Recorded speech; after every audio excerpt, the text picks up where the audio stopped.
అందరికీ నమస్కారం.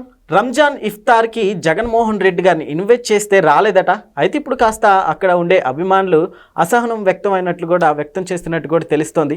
సో దీని అప్డేట్స్ తెలుసుకుందాం. ప్రస్తుతం మనతోటి జర్నలిస్ట్ జగదేవ్ గారు ఉన్నారు. వెల్కమ్ చెప్దాం. Hello sir. నమస్కారం సార్. సార్, ఇప్పుడు జగన్మోహన్ రెడ్డి గారు రాకపోవడానికి కారణాలు ఏమనుకోవచ్చు? అండ్ అట్లానే వీళ్ళు ఇక్కడ హట్ అవ్వడం న్యాయమే అంటారా? కుదరకపోగా ఇఫ్తారు విందుకు జగన్మోహన్ రెడ్డి గారు రాకపోవడం కాదు, ముస్లిం సోదరులకు రంజాన్ మాసంలో ప్రతి రాజకీయ పార్టీ కానీ ప్రభుత్వాలు ఇఫ్తార్ విందు ఇస్తాయి వాళ్ళ స్థాయికి తగ్గట్టుగా. ఆ పేటలోనో ఆ ఏరియాలోనో అక్కడ సిటీలో ఎక్కడైతే అక్కడ. సో వైకాపా ఈసారి ఇఫ్తార్ విందు అనౌన్స్ చేసింది. జగన్మోహన్ రెడ్డి గారు దానికి అతిథిగా వస్తున్నారు, మిమ్మల్ని అందరినీ ముస్లిం సోదరులు కలిసే విధంగా ఆయన ప్లాన్ చేశారు అని చెప్పి ప్లాన్ చేశారట. ఇప్పుడు ఫ్రైడే ఎప్పుడు అనుకున్నారంట, మరి ఫ్రైడే అంటే కొంచెం పవిత్రంగా ఫీల్ అవుతారు కాబట్టి. కాకపోతే ఇప్పుడు ఆయన బెంగళూరు ప్యాలెస్లో బిజీగా రహస్య సమావేశాలు, భేటీలు అనేవో వార్తలు వస్తున్నాయి కదా, ఆయన ఇక్కడికి ఉండట్లేదు అని. ఈ నేపథ్యంలో అది క్యాన్సిల్ చేశారంట. సో ఆల్రెడీ ఇఫ్తార్ విందు అనౌన్స్ చేసేసినప్పుడు బ్యానర్లు కట్టేసి ఉంటారు, మ్యాక్సిమం ఆ మాస్కులకి అనౌన్స్ ఇచ్చేసి ఉంటారు. వాళ్ళకి మెయిన్ లీడర్స్ ఉంటారు కదా, మైనారిటీ లీడర్స్, జిల్లాకు ఒకరు ఉంటారు కదా, నియోజకవర్గం వాళ్ళకి ఇన్ఫామ్లు మెసేజ్లు వెళ్ళిపోయాయంట. వెళ్ళిపోయిన నేపథ్యంలో పలానా రోజు వస్తారు, ఇప్పుడు మీకు చెప్పాం అనుకోండి, మీకు సంబంధించిన వాళ్ళందరూ మొబిలైజ్ చేసుకుని తీసుకొస్తారు. ఒక 100 మందికి చెప్తే 1000 మంది అని అవుతారు.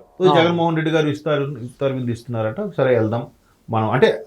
దానికి ఎలా ఉంటుందంటే, ఇప్పుడు చూడండి, ఎవరైనా సరే వాళ్ళ మతపరమైన ఉన్నప్పుడు అలాంటి దీక్షలు అది భిక్షగా తీసుకుంటే మంచిదట కదా, ఆ ప్రార్థనలు ఫలిస్తాయి, ఎవరైతే ఇచ్చారో వాళ్ళకి శుభం కలుగుతుందని అనుకుంటారు. ఇప్పుడు మా అయ్యప్ప స్వామి దీక్ష చేసుకున్నా, లేదంటే వీళ్ళు ఇఫ్తార్ విందులకి ఇచ్చినా వాళ్ళ కడుపు నిండా పెడితే అదొక తృప్తిగా ఫీల్ అవుతారు. సో అలాగా వైకాపా వాళ్ళే ప్లాన్ చేశారు. ప్లాన్ చేసి ఇప్పుడు లాస్ట్ మినిట్ లో రావట్లేదంటే మైనారిటీ నాయకులకి ఎలా ఉంటది, ఒకసారి పిలిచేసి లేదమ్మా క్యాన్సిల్ అంటే ఎంత డిసప్పాయింట్ అవుతాడు. సో అరేంజ్ ముందు పిలుపు లేదనుకోండి, ఏం లేదు సరే ఎప్పుడు అవుతుందట అంటే అది వేరు. అన్నీ రెడీ అయిపోయి వచ్చేద్దాం అనుకున్న టైంకి లేదమ్మా క్యాన్సిల్ అయింది, పోస్ట్ పోన్ అయిందంటే ఇదేంటిది. వాళ్ళు దీనికోసం వేరే ప్రోగ్రామ్ ఆపుకొని ఉంటారు, వాళ్ళు ఇంకెక్కడికో వెళ్ళాల్సింది కూడా పోస్ట్ పోన్ చేసుకుని ఉంటారు. సో ఇదేంటిది, పైగా గవర్నమెంట్లో ఉన్నప్పుడు ఇలా చేస్తే సరే, ముఖ్యమంత్రి బిజీగా ఉన్నారు, ఇంకో దగ్గరికి వెళ్ళారు, ఇంకో దగ్గర అనుకోవడం.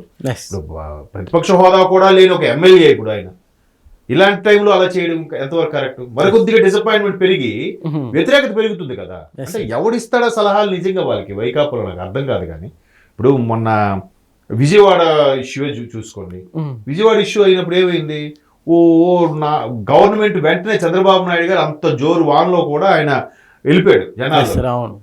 ఈయన అంతా అయిపోయి సద్దుమణిగిపోయి బురదంతా వెళ్ళిపోయిన తర్వాత అప్పుడు వచ్చి ప్రభుత్వం సరిగ్గా చేయట్లేదు అంటే ఎవడు వింటాడు అనమాట. ఎప్పుడైనా సరే గవర్నమెంట్ ఉన్నోడు ఇంకా లేట్ చేసినా నాది కదా గవర్నమెంట్, యంత్రాంగం ఏదో లేట్ అయింది చెప్పచ్చు. ప్రతిపక్ష హోదా కూడా లేని ఒక ఎమ్మెల్యే వచ్చి హడావిడి చేస్తానంటే ఎవడు ఒప్పుకుంటాడు? అంత అయిపోయింది ఇప్పుడు వచ్చాడేంట్రా అన్నట్టుగా ఉంటుందా ఉండదా? సో అలాంటి పరిస్థితులు మళ్ళీ ఇప్పుడు రిపీట్ అయ్యాయి. ఇప్పుడు గవర్నమెంట్ లేదు కాబట్టి ఇప్పుడే మరి కొద్దిగా ఎదురెళ్ళి అయ్యా ప్రతి ఏరియాలో ప్రతి జిల్లా కోటి ఇఫ్తార్ విందు అరేంజ్ చేసి, ఎందుకంటే వాళ్ళకి ఇది పవిత్ర మాసం.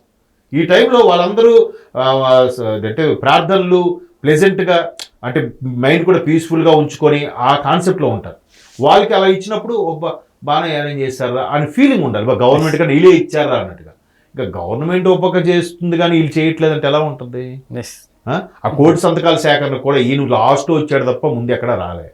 ప్రతిదీ కూడా అదటి దాన్ని ఏమంటారు, వెన్నుపోటు అనమాట. మీరు వెళ్ళి చేసేయండి నేను వెనకుంటాను అంటాడు, ఈయన రాడు. నాయకుడు ముందు నిలబడాలి. ఇప్పుడు మరొకటి ఏంటంటే, ఈ లిక్కర్ స్కాము ఇవన్నీ కూడా ట్రాన్స్పరెంట్గా ఇంత స్కామ్ జరిగింది అన్నట్టుగా క్లియర్ కట్గా తెలిసిపోయేసరికి ఇప్పుడు దాని నుంచి తప్పించుకోవడం ఎలా అనే దాని మీద మంత్రాలు జరుపుతున్నారు అన్నట్టుగా చర్చలు జరుగుతున్నాయి అన్నట్టుగా వార్తలు వినిపిస్తున్నాయి.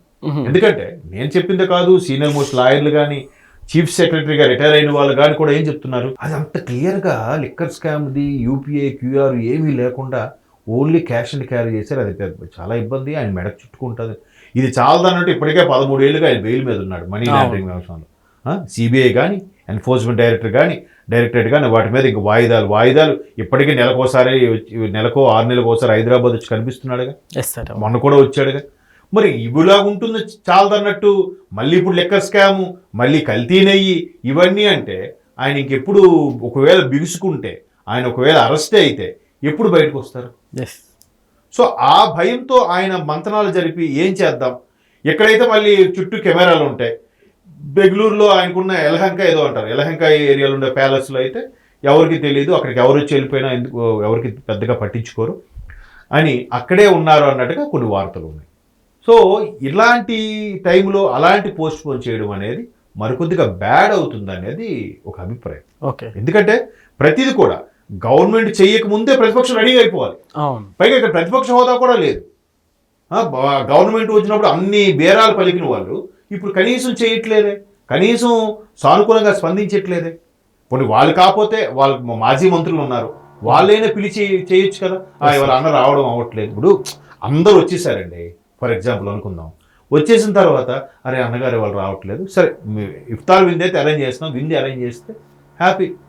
రాలేదు లేదంటే జస్ట్ ఒక వీడియో కాల్ అని చూపించేసి రాలేకపోయాను ఏమనుకోవద్దు అని చెప్పి పెట్టేస్తే. ఇప్పుడు చూసారా, ఏదో రజనీకాంత్ గారు ఆడియో ఫంక్షన్కి ఆయన రాలేకపోయాడంట, ఎక్కడో ఉన్నాడంట, ఒక వీడియో చేసి రిలీజ్ చేశాడు ఆ ఆడియో ఫంక్షన్కి. సో అట్లాగా ఇఫ్తార్ విందు ఇచ్చేసి ఆయన ఒక వీడియో పెట్టేస్తే అయిపోతుంది కదా. ఇట్లా చిన్న లాజిక్లు కూడా ఎందుకు మిస్ అవుతారు? పని డబ్బు కొదవ వాళ్ళకి వేల కోట్ల స్కాములువే బోల్డ్ ఉన్నాయి. వీటిలో 1% కేటాయిస్తే అంతమంది ముస్లిం సోదరుల్ని సాటిస్ఫై చేయొచ్చు, అంతే కదా. సో ఇట్లాంటివి కూడా వెనకబడిపోవడము, ఉన్న కొద్దిమంది కార్యకర్తలు తిట్టుకుంటున్నారు బయటికి గడపైనా, అనవ చేస్తారు ఏమీ చేయర్రా బాబు. ఇప్పుడు వాడికి ఎలా ఉంటుంది, ఊర్లో వాడు ఒక సర్పంచో వాడికి జడ్పీటీసీ ఎంపీటీసీ కార్యకర్త అయ్యారు అనుకోండి, ఓ మీ పార్టీ పిలిచారు, పెద్ద ఏదో మీ జగన్ చేస్తాడన్నారా, ఏది కనీసం మీ అన్న రాకపోతే మాకు ఇఫ్తార్ విందే ఇవ్వచ్చు కదా అని అడుగుతారు కదా. ఊర్లో సరదాగా పంచులు వేస్తుంటారు, పెద్ద కబుర్లు చెప్పారా, కనీసం ఒక ఇఫ్తార్ విందు ఇవ్వడానికి కూడా మీకు గతి లేదు కానీ పెద్ద బిల్డప్ రా అని అనేస్తారు. సో అలాగ అన్నప్పుడు ఆ కార్యకర్త మనసు చివుక్కుమంటారు. ఉన్న కొద్దిమంది కార్యకర్తలు కూడా వేస్ట్, ఇక్కడ అన్నీ అనుకుంటారు కానీ ఏది సీరియస్నెస్ ఉంది కార్యకర్తకి పట్టించుకోవట్లేదు. ఆయన ఏమన్నాడు ఓడిపోయిన తర్వాత, ఇకసారి నా జీవితం కార్యకర్తకే అంకితం అన్నాడు. మరి కింద స్థాయిలో ఉన్న కార్యకర్త ఇలాంటి సూటిపోటు మాటలతో ఇబ్బంది పడితే ఆ బాధ ఎవరు తీసుకుంటాడు? సో అందుకే కార్యకర్తలు కూడా మెల్లమెల్లగా సైడ్ అయిపోతున్నారు. మెల్లమెల్లగా అక్కడ ఉండే స్థానికంగా ఉండే వైకాపాకు సపోర్ట్ చేసే నాయకులకు కూడా రిక్వెస్ట్ చేసి అన్న వద్దన్న టీడీపీకో జనసేనకో షిఫ్ట్ అయిపోన్నా అంటున్నారంట. ఓకే, ఇదిగా పరిస్థితులు. అక్కడ ఎవరు బాలినేని గారు కానీ అలాగే షర్మిలమ్మ గారు కానీ, అంటే కుటుంబ రిలేషన్లో ఉన్న వాళ్ళు బయటికి వెళ్ళిపోతుంటే, విజయసాయి రెడ్డి లాంటి వాళ్ళు బయటికి వెళ్ళిపోతుంటే కార్యకర్తలు ఎక్కడ ఉంటారండి ఇట్లాంటి నిర్ణయాలు తీసుకోవడం వల్ల. సో అది మైనార్టీ వాళ్ళకి ఈ మంత్లో అలా డిసప్పాయింట్ చేస్తే అది మరీ తప్పు. నువ్వు ఎక్కడ పిలవద్దు పెట్టద్దు పక్కన పెట్టు, పిలిచి ప్రోగ్రామ్ క్యాన్సిల్ అంటే అది చాలా ఇబ్బందికర పరిస్థితి. Okay sir, thank you.